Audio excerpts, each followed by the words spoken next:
Good morning. This is Dylan Jovine from Behind the Markets. Happy September. I hope you had a good Labor Day weekend.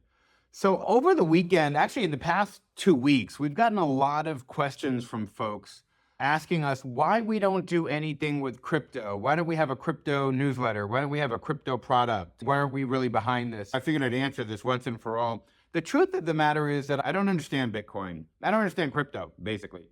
I have nothing against people who do. I mean, God bless you. There are certainly a lot smarter people than me on this earth. But I've spent some years trying to understand it. And when Bitcoin came out, first it was introduced as a currency. Well, by the way, I do understand that Bitcoin has some use cases, for sure. For example, I see how it has use cases for criminal gangs, illegal activity, et cetera, et cetera.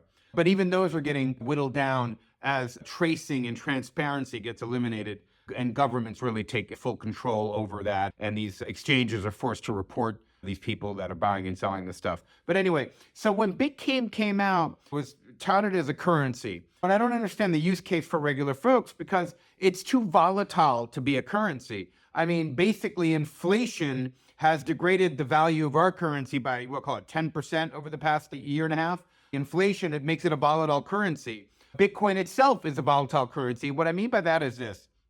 Let's say that you were selling me a car for $60,000 and I wanted to pay you a Bitcoin to buy your car for $60,000. Now, if that Bitcoin was going up every single day, I wouldn't want to get rid of the Bitcoin to buy your car. Well, of course, you'd want it, but I wouldn't want to get rid of it. I'd rather keep writing it up. Now, if you were selling me your car for $60,000 and Bitcoin was going down every day, you wouldn't want to take the Bitcoin in exchange for your car because you say to yourself, it's 60,000 today, it could be 50,000 tomorrow or next month. I don't want to take Bitcoin. I'd rather take something stable, like a dollar, US dollars, et cetera, et cetera. So I never saw the use case for Bitcoin or crypto or Ether as digital currency for wide adoption. Again, I could certainly see the use case for some hitman who wants to be paid in Bitcoin or drug dealers or whatever it is, Silk Road and all this other kind of stuff. I get that. That's a terrific use case for those people. But I never saw the wide adoption use case.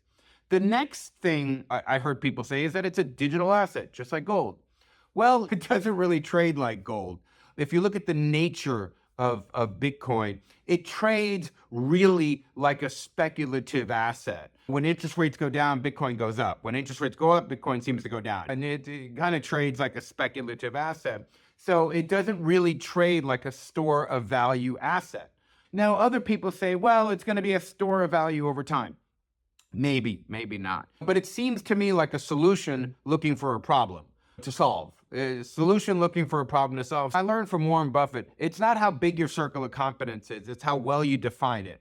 So I don't need to know everything to be an above average investor. I don't need to understand Bitcoin. When it first came out, I sat down with all these experts and I asked them one at a time, experts that you see advertising Bitcoin all day long. They're going to teach you about Bitcoin. They're going to show you Bitcoin. I spent a full year talking to them because I have their numbers in my Rolodex, calling them. What is this? What does this mean? How does this work? Freedom from government and all this other stuff. Every single argument they gave me really, frankly, wasn't incredibly logical over time. And they've all been chipped away one at a time. So when folks ask me about Bitcoin or crypto in general, I say, look, have fun with it. Sure, but understand what it is. In my mind, I'd imagine that I was going to play blackjack or going to a casino. I just have fun with it.